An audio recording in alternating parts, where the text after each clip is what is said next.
tu comprends pas ton cerveau en fait. Ton cerveau, il te joue en permanence des tours. Il n'est pas fait pour te rendre heureux, ton cerveau, il est fait pour te maintenir en vie. J'ai transpiré le TDAH par absolument tous les pores de ma peau. Tout le monde pourrait aller beaucoup mieux en se disant ah, toi t'as quoi, vas-y. Tu vois, ça serait beaucoup plus marrant en se disant alors c'est quoi tes trucs toi. Je m'appelle Catherine Testa, je suis aujourd'hui auteure. J'ai écrit 6 livres aux éditions Michel Lafon et je suis la fondatrice de l'optimisme.com et de l'optimisme.pro, des sites qui mettent en avant des initiatives positives. Alors j'ai été diagnostiquée de mon TDAH quand j'avais 35 ans. En fait, j'avais plein de faisceaux d'indices pendant des années. Quand je lisais sur le sujet, je me disais ça me parle quand même, je m'y retrouve. Sauf qu'il n'y avait pas encore une réelle souffrance et puis j'avais peur d'être dans l'effet Barnum. Souvent on se dit tout le monde est un peu inattentif, tout le monde procrastine, etc.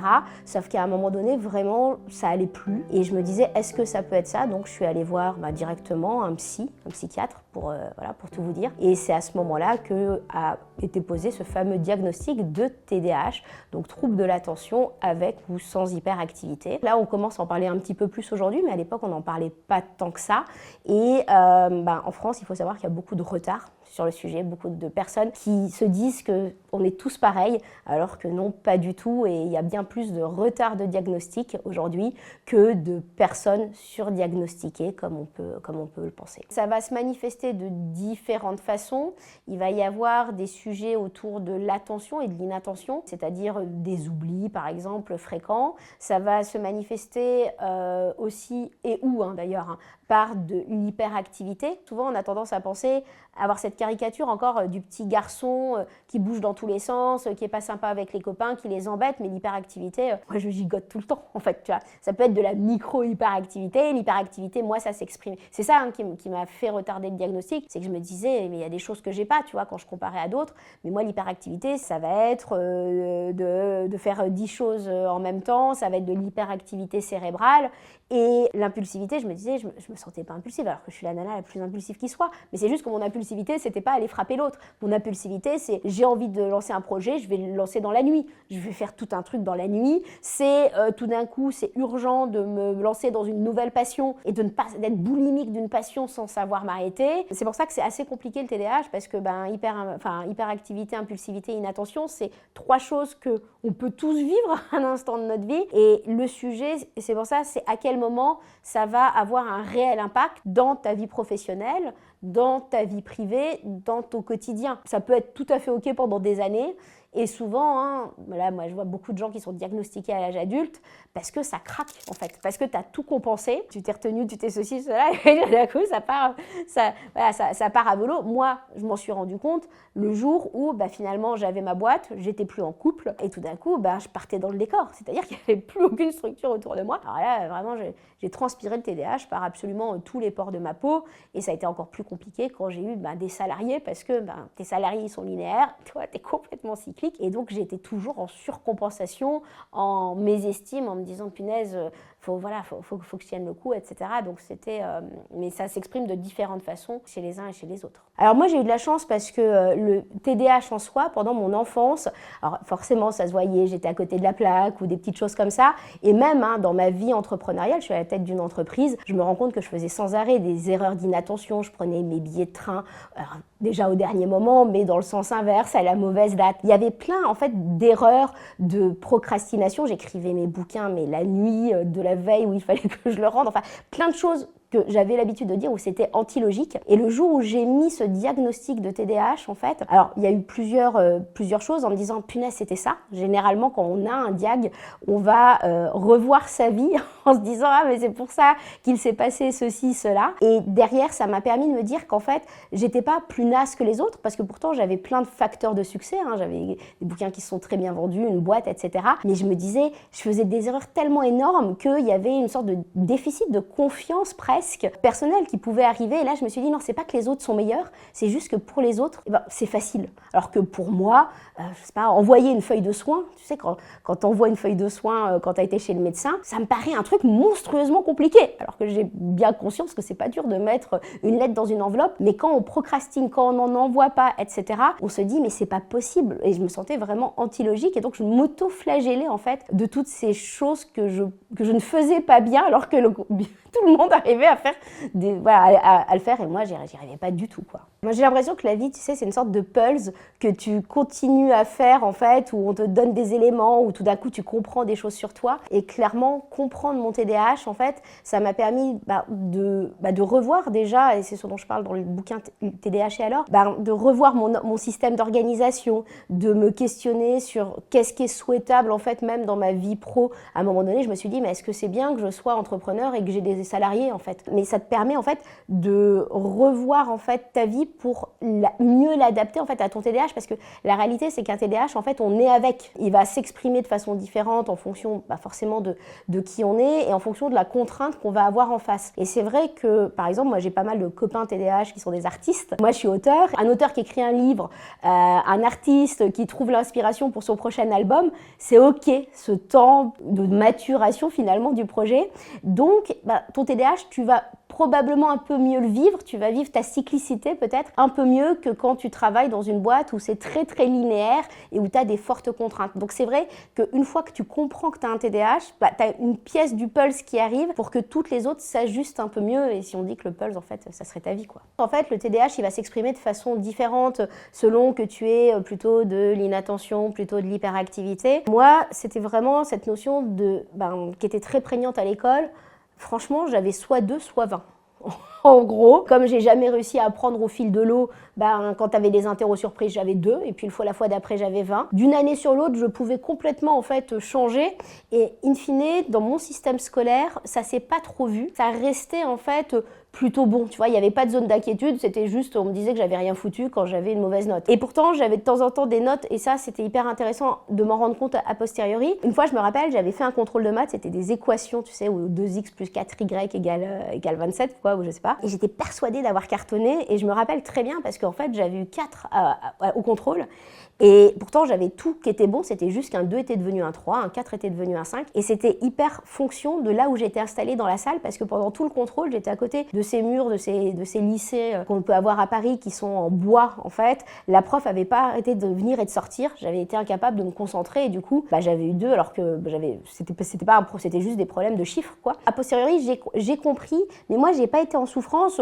alors j'étais toujours un peu décalée, parce que comme j'ai ce côté que beaucoup de TDAH ont, d'être très hyper focus, tu sais, d'avoir des passions très très importantes pendant un temps où tu vas défoncer une passion et puis ça va te passer du jour au lendemain. Donc, tu vois, tout ce qu'on peut te dire, t'es instable, tu vois, j'ai appris à jouer plein d'instruments, des machins, etc. Tout se succédait, donc ça, tu peux un peu en pâtir quand on te dit ça. En fait, je me suis pas sentie décalée, et je pense que tu as beaucoup d'enfants qui se sentent hyper décalés dans un système scolaire parce que, forcément, système très linéaire, et moi, j'ai l'impression que quand on était là, on est très cyclique, mais aussi parce que tu es un peu décalé par rapport à tes petits copains. Moi, j'ai des copains aujourd'hui, c'est des créateurs de contenu, des artistes, des sportifs, tu vois, j'ai pas la norme, en fait, dans mon entourage aujourd'hui, et c'est des copains parfois d'enfance. À la base, c'est des copains psy qui m'ont dit meuf, tu devrais quand même aller consulter, quoi. Ça, c'est tellement obvious, mais tant qu'il n'y avait pas souffrance, tu vois, je me disais c'était ok, en fait. Et dans les proches, une fois que tu as le diagnostic, tu as un peu de tout.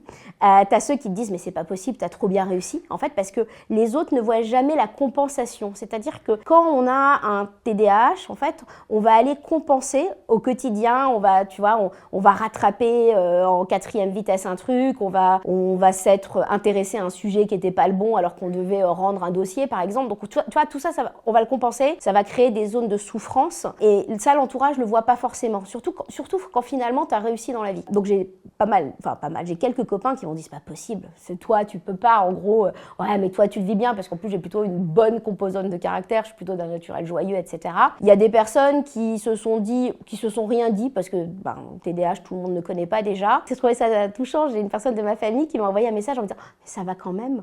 Je me disais ça. Voilà, c'est pas parce que t'as un diag que ça va ou ça va pas finalement. Mais j'ai trouvé ça assez touchant parce que tout d'un coup, tu poses en fait un symptôme.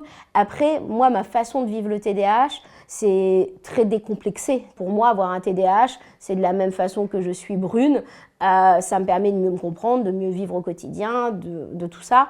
Mais moi-même, le vivant pas incroyablement mal, parce que j'en suis sortie de cette zone de douleur où vraiment j'étais tellement sous pression que aujourd'hui, voilà, tout va bien. Et vu que j'ai écrit un bouquin dessus, j'ai envie de te dire, clairement, je suis presque militante pour que les gens osent pousser la porte d'un professionnel de santé sur ce sujet. Donc, voilà, les gens ont plus trop de stigma dessus, quoi. Le TDAH, en gros, il y a plein de symptômes qui sont pas pathologiques, en gros, c'est-à-dire qu'on a tous des problèmes d'organisation, on a tous des problèmes où on va procrastiner, où on va remettre à plus tard ce qu'on doit faire. Pour moi, les petites astuces, déjà, ça serait se délester au maximum de tout ce qui va être notification, mais même à moi, dans mon appart, quoi, j'ai commencé à réfléchir au positionnement de chaque objet, en me disant, finalement, ne serait-ce que le fait de m'habiller le matin, de mettre dans le bon ordre, ça m'évite de faire des demi-tours, et chaque demi-tour, et une potentielle distraction où je vais commencer à aller faire, autre chose. Donc en fait, revoir vraiment son environnement en se disant « Ok, est-ce que là, il est optimisé ?» Et surtout, quand tu as un TDAH, on est quand même assez nombreux à avoir beaucoup de compulsions pour acheter des trucs, par exemple. Parce qu'en plus, comme on a souvent des passions qui vont être successives, on va se passionner pour un truc, on va acheter tout le matos, je sais pas, pour tourner des vidéos, on va jamais tourner de vidéo pendant une semaine, quoi. Donc on se trouve souvent très très encombré de plein de choses. Donc désencombrer aussi son ordinateur ou autre. Donc ça serait peut-être une des premières techniques. Moi j'ai vraiment, ma façon de faire, ça a été vraiment de remettre de la joie. C'est-à-dire que par exemple, dans mes dossiers sur Drive, j'ai mis de la couleur, j'aurais mis des petits émoticônes. Comme je déteste l'administratif, et forcément quand tu as une boîte, tu as quand même un paquet d'admin, et j'ai acheté des classeurs de couleurs qui font un joli arc-en-ciel pour que ça me donne bien plus envie de remettre le papier dans le bon classeur. En fait, j'ai recherché à mettre un peu de la joie en fait dans le TDAH. Mes fringues, je les ai classées par couleur en me disant si c'est par couleur, j'ai plus de chances de ranger la fringue au bon endroit que de la mettre à côté parce que j'ai eu la flemme. Enfin, tu vois. Donc ça a été vraiment d'auto-hacker mon cerveau à 360, et pour dans les relations aux autres, parce que le TDAH, ça peut jouer des tours dans tes relations amicales, parce que tu zappes de répondre à quelqu'un, et puis comme tu as trop attendu, après tu n'oses plus recontacter la personne. Moi je me rappelle, et je le dis dans le bouquin, un jour j'ai une de mes bonnes potes qui m'envoie un message en me disant « Est-ce que ça t'embête quand je te contacte ?» Je me suis dit, punaise, pour qu'elle, elle pense ça. Mais c'est vrai que je lui avais pas répondu factuellement, et puis moi, ayant un rapport complètement distordu avec le temps, hier ou il y a 5 mois, c'est pareil dans ma tête. Il y a beaucoup cette notion d'explication en disant si je te réponds pas, relance-moi. C'est pas que j'ai pas envie de te parler, c'est juste que ça sera pas arrivé le bonjour, ça sera arrivé dans un flot. À un moment donné, je me rappelle, je devais partir en week-end avec mon mec, je prenais pas mes billets et il me dit mais t'as pas envie de partir avec moi? Non, c'est juste que prendre un billet de train sur la liste des trucs qui me paraissent infaisables, je sais pas, c'est peut-être sur le podium, en gros. Alors que je peux écrire des bouquins, monter une boîte, beaucoup plus faire des conférences devant 10 000 personnes, pas de problème. Prendre un billet de train, hyper compliqué. Tout à l'heure, on a parlé du diag, mais il faut même pas attendre d'avoir un diagnostic, parce que je le sais aussi, pour tous ceux qui nous regardent, je sais ce qu'on va dire.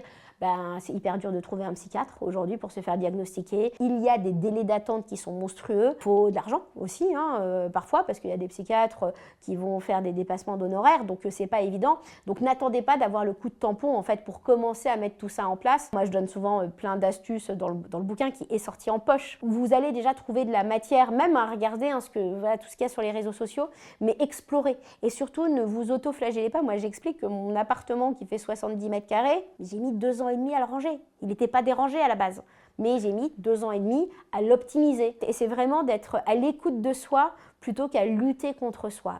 Moi, je suis sûre qu'en fait, on devrait tous aller voir des psys pour juste se comprendre, pour comprendre comment on fonctionne, parce que t'as plein de gens qui disent « Moi, j'ai pas de problème de santé mentale ». Mais quand tu regardes la société, je crois qu'il y a une citation qui dit « C'est pas signe de bonne santé mentale que d'être adapté à une société malade ». Quand on vit dans un monde où on ne sait pas de quoi demain va être fait, où il y a de l'incertitude, où parfois on vit pas la vie qu'on veut vivre parce qu'on a répondu à ce que notre père, notre mère voulait. Moi, il y a des gens qui me disent « Ah, je veux pas divorcer de peur de ce que vont en penser mes voisins ». Et du coup, tu as beaucoup de gens qui s'empêchent en fait de vivre.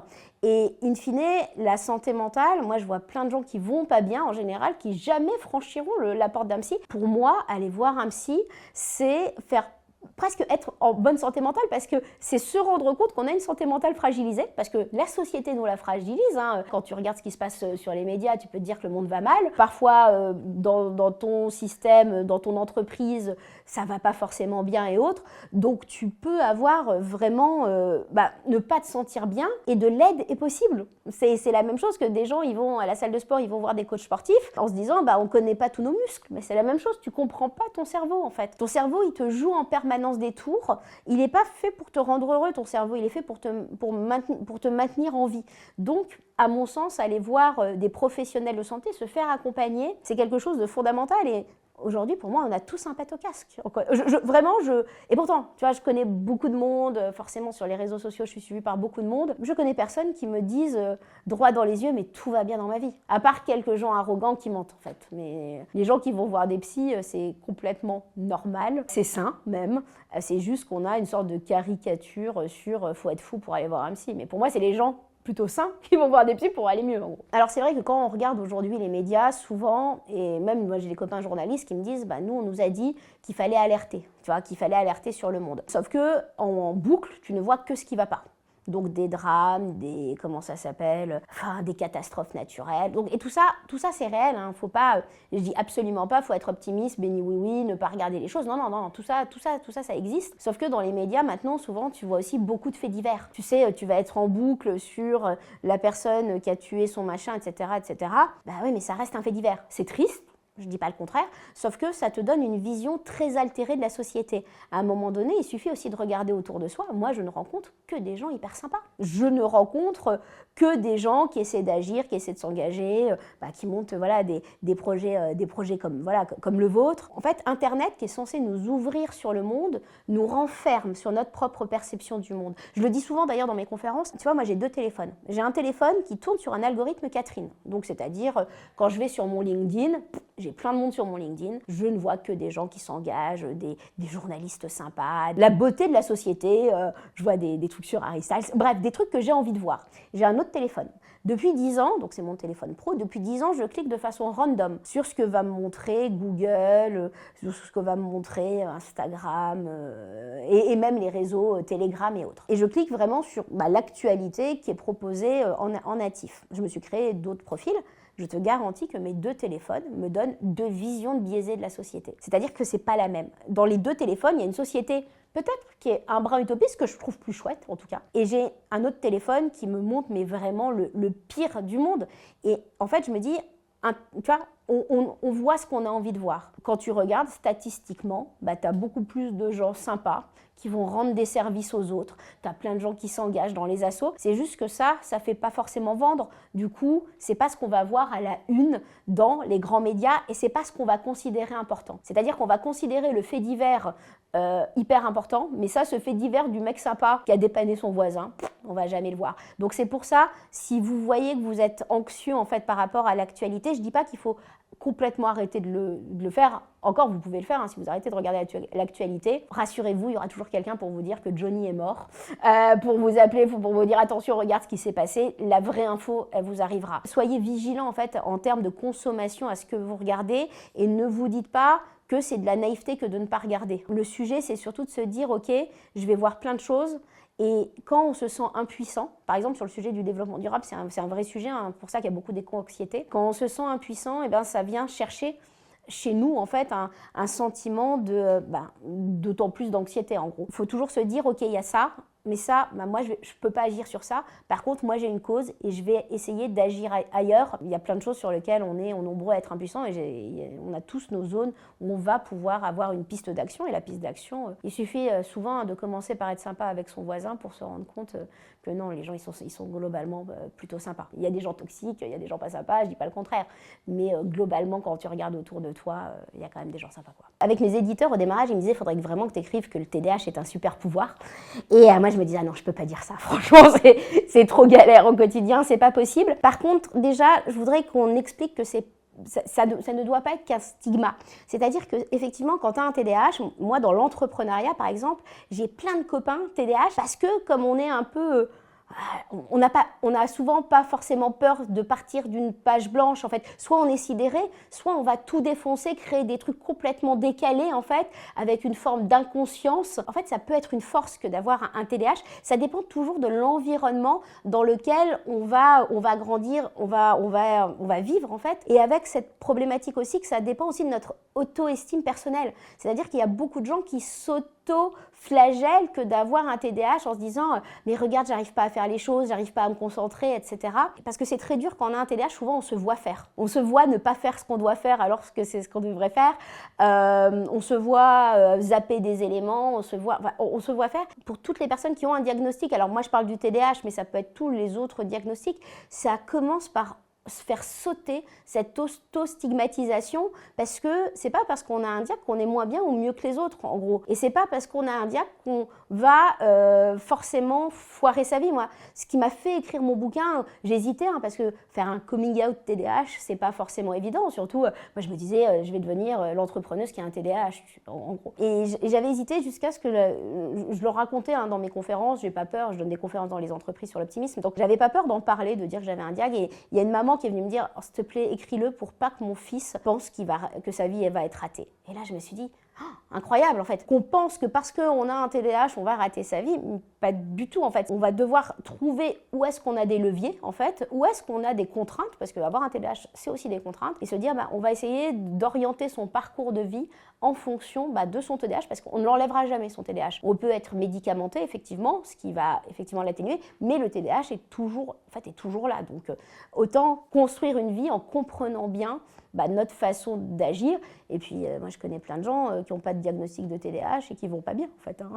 Et j'en connais aussi qui plantent leur vie parce que ils sans forcément avoir un diagnostic. Donc il faut arrêter de corréler j'ai un TDAH il va se passer ceci. Alors l'anxiété et le TDAH, en fait souvent on parle de comorbidité. Ça va pas être tout le temps le cas. En gros, ça fait partie des comorbidités. Mais en fait cette notion d'anxiété, c'est aussi parce que régulièrement en fait on l'a tellement compensé le TDAH. Moi j'ai des copains que je connais autour de moi et qui me disaient en fait j'ai presque développé des TOC, des troubles obsessionnels compulsifs, parce que je me rendais compte que si jamais j'avais un truc qui traînait sur mon bureau, ça allait me distraire. Tu peux avoir installé aussi de l'anxiété parce que tu n'avais pas connaissance aussi de ton TDAH quand tu étais enfant. Après, par exemple, moi je fais partie des gens, je suis pas anxieuse. Clairement, moi quand je faisais des erreurs, quand je prenais mes billets de train dans le sens inverse, à part quand j'étais fatiguée où ça commençait vraiment à m'attaquer, c'était punaise, ridicule. Tu vois, j'avais plutôt ce regard en me disant mais c'est improbable de toujours faire ce genre d'erreur. Et même quand je les vérifie, même aujourd'hui, je vais noter un rendez-vous à la mauvaise date dans l'agenda, je vais,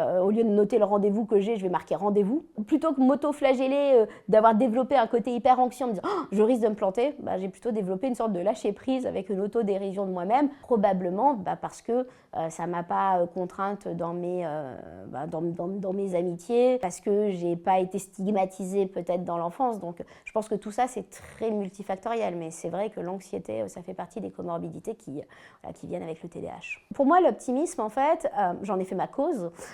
je suis convaincue qu'une société où il n'y a plus d'optimisme, c'est une société où on ne va plus rien créer. En France, on a vraiment une vision très caricaturale de l'optimisme. On a l'impression que l'optimisme, c'est confondre la vie avec la naïveté, c'est tout voir en rose, etc. Les optimistes, ils vivent à peu près la même chose que les pessimistes. On vit des deuils, on vit des drames, on vit des échecs personnels. Et en plus, moi je viens à la base, je suis diplômée en sciences et génie de l'environnement, donc je suis vraiment diplômée dans le développement durable, pour dire les choses. J'ai bossé 8 ans dans ce domaine-là, c'est pas le domaine dans lequel tu es le plus optimiste. Sauf que très vite, tu peux virer dans une forme de cynisme. Et moi, mes copains, en tout cas, avec qui j'ai eu mon diplôme, il y en a beaucoup, tu sais, qui sont aujourd'hui persuadés que le monde va s'effondrer, très en colère contre la société. Et moi, j'ai pu arriver dans des choses comme ça et je me suis dit, non, c'est pas ma façon d'être. Il y a des mots qui sont devenus tabous aujourd'hui. Le mot joie, le mot enthousiasme, et on peut construire des projets avec enthousiasme plutôt qu'avec colère, qu'avec rancune comme on peut avoir. Et en France, on n'ose pas parler d'optimisme. On nous montre tout ce qui ne va pas en permanence, alors à part justement des médias comme le vôtre. On a tendance, tu sais, à se focaliser sur le pire parce que ça fait vendre, parce que ça fait peur. La vie, il y aura des fracas, quoi qu'il advienne, c'est ok. Donc c'est en se disant, par contre, savourons en fait tous ces moments, parce que le temps, c'est la seule chose qu'on n'est pas capable de créer. Tous ces instants où je le vois là sur internet, les gens ils sont en train de se critiquer, elle a des rides, elle a pris du poids, ceci, cela. Mais qu'est-ce que ça peut te faire qu'elle ait des rides? Tout ce temps que tu as cramé à critiquer, là, je me dis, mais c'est de la perte totale. Profitons de la vie, des instants, on ne sait pas quand elle va s'arrêter, et savourons. Et je me dis, à mon avis, il y a plein de gens qui, à la fin de leur vie, se disent « Oh, punaise, j'ai cramé tant de temps à critiquer mon voisin, ma voisine, mon collègue, mais c'est des pertes de temps sèches. » Donc c'est pour ça que je suis très militante, optimisme, je crois vraiment dans le positif, même dans le TDAH, qui est souvent vu sous un angle très pathologique, pathologisant, etc. Voilà, réamenons un peu de simplicité dans la société. Je pense qu'on en a tellement besoin, en fait. Quand j'interviens en entreprise, j'interviens sur 2 sujets. Le premier, c'est l'optimisme, parce que mon premier bouquin, c'était Oser l'optimisme, et sur cette notion de comment est-ce qu'on peut muscler son optimisme en se disant que non, tout n'est pas perdu, en fait. Et ça, c'est un truc très franco-français, il y a une forme d'arrogance, tu sais, t'as une arrogance, un peu au cynisme, on paraît plus érudit à critiquer, mais mon message vraiment dans les entreprises, ça serait celui-là, et j'interviens aussi évidemment sur des sensibilisations en santé mentale, juste pour expliquer que la santé mentale ne devrait pas être cette chape de plomb, tu vois, dans le mot santé mentale, il y a déjà le mot santé. On peut se poser des questions, je dirais pas avec légèreté, mais osons en parler de ce sujet comme on va parler d'autres sujets, sans ce truc hyper très pathologisant, très pathologique, très société malade. Revenons à un peu de simplicité. Rappelons qu'on est tous vulnérables, parce que souvent, je vois beaucoup de managers qui se sont mis des petites épaulettes en se disant « toi, t'es le fort du système », alors que la personne, elle est peut-être en train de vivre une rupture, elle est peut-être proche aidant. En gros, je vois bien plus de vulnérabilité que ce qui se voit dans la société, où dès que tu vas sur les réseaux sociaux, tout le monde est le meilleur. Tout le monde a des vies de rêve, des appartements hyper bien rangés. Quand tu vas sur LinkedIn, t'as l'impression que tout le monde a des postes de rêve qui font des choses incroyable. Pour peu que tu tombes sur en 4 mois j'ai fait 1 million, tu sais, là tu te dis moi je travaille et j'ai pas fait 1 million en 4 mois. Tu vois ce que je veux dire? Donc revenons aussi un peu de simplicité, de vulnérabilité.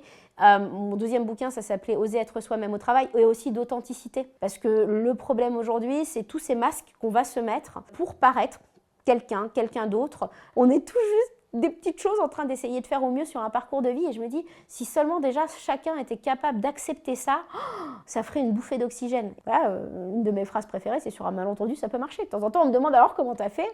Je sais pas, j'ai essayé. Tu sais, pour moi, il n'y a pas de recette, si ce n'est d'essayer sincèrement à faire des choses, et c'est vraiment le message que je transmets dans les entreprises. Et puis c'est un message qui n'est pas empreint de naïveté. C'est-à-dire que je connais très bien le monde du travail. C'est juste, ok, il y a un constat. Voilà. De temps en temps, on me fait intervenir parce qu'ils ont fait des ateliers sur la RSE, donc tout ce qui est développement durable, et tout le monde est paniqué. On me fait me dire, bon attends, toi tu connais, est-ce que tu pourrais juste redonner un boost d'optimisme? Parce que l'optimisme, en fait, c'est le prérequis à toute action.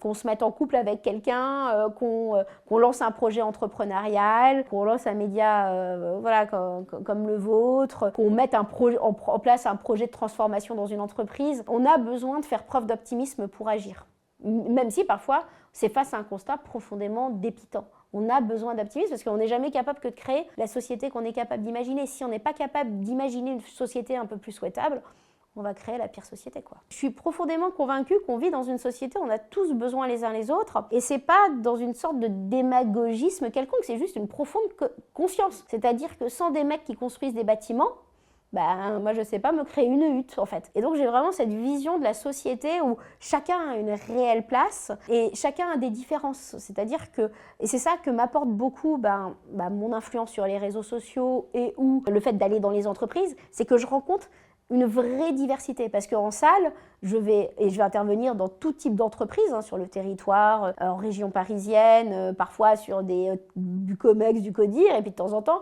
j'ai 4000 personnes en salle parce que c'est la convention annuelle. Et donc, je rencontre la réalité, et je trouve que les gens sont souvent vraiment formidables. Alors, évidemment, il y a un biais. Les gens qui viennent me parler, c'est des gens sympas. Du coup, tout ça, vraiment, j'y crois, et je me dis, ça ferait tellement de bien aux gens de voir la société que je vois. Je pense que les gens iraient beaucoup mieux si on leur remontrait qu'on fait société, et qu'on a besoin les uns les autres, et que tout le monde se réenorgueillisse de sa propre place, de sa propre mission, en fait.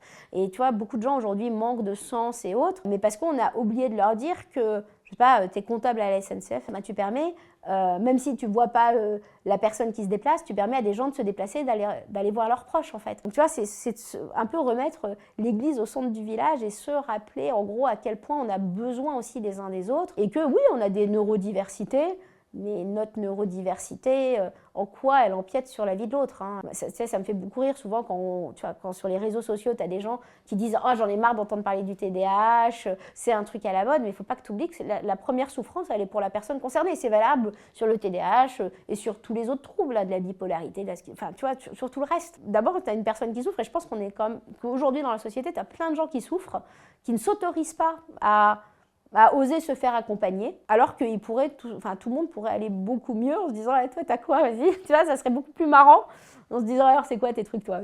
Et parce qu'on est tous le différent de quelqu'un d'autre. Donc, c'est toujours assumer qui on est. Alors oui, c'est certain, je ne serai jamais la nana linéaire capable d'enchaîner des trucs, certains jobs que je ne pourrais pas faire en fait. Alors j'ai vraiment hésité déjà à écrire le livre parce que je me suis dit, comme je te le disais tout à l'heure, faire un coming out, qu'est-ce que les autres vont penser. Même en ayant une entreprise, je me suis dit, mais attends, si un jour je me fais racheter, si j'ai dit que j'avais un TDAH, les gens vont penser que je suis ingérable. Donc j'ai beaucoup hésité. Mais il y a eu deux raisons, c'est que le bouquin d'avant que j'avais écrit, ça s'appelait Aider. Donc je l'avais coécrit avec une personne de mon équipe à l'époque pour expliquer comment est-ce qu'on peut aider quand on voit que quelqu'un va pas bien. Donc dans le monde du travail particulièrement, moi comme j'interviens beaucoup dans le monde du travail, et je me disais, par intégrité, il faudrait que je dise que j'ai un TDAH, en gros, et je le disais très ouvertement, tu vois, dans mon entourage, même dans mes conférences, aux gens avec qui je parlais, parce que vraiment, ça n'avait rien de l'ordre du tabou, en gros.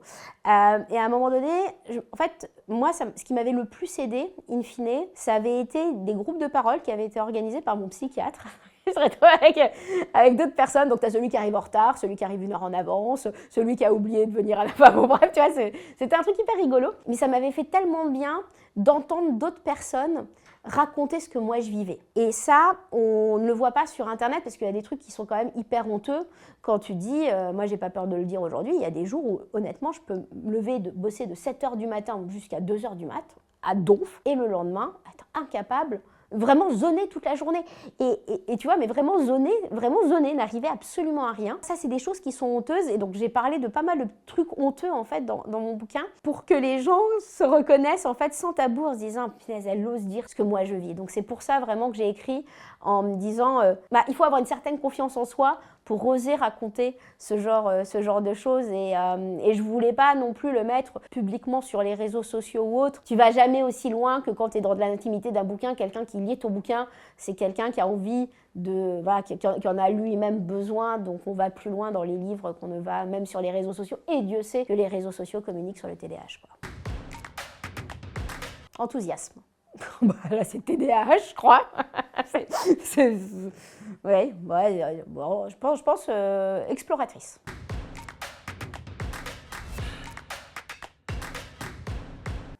Normalité.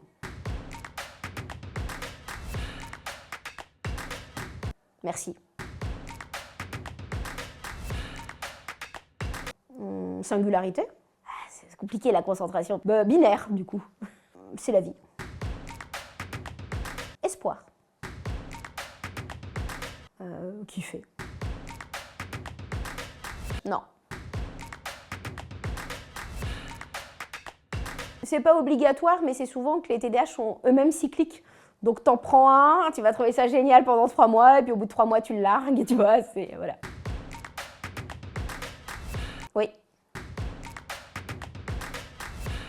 Pas forcément, parce que maintenant il subit un truc très caricatural.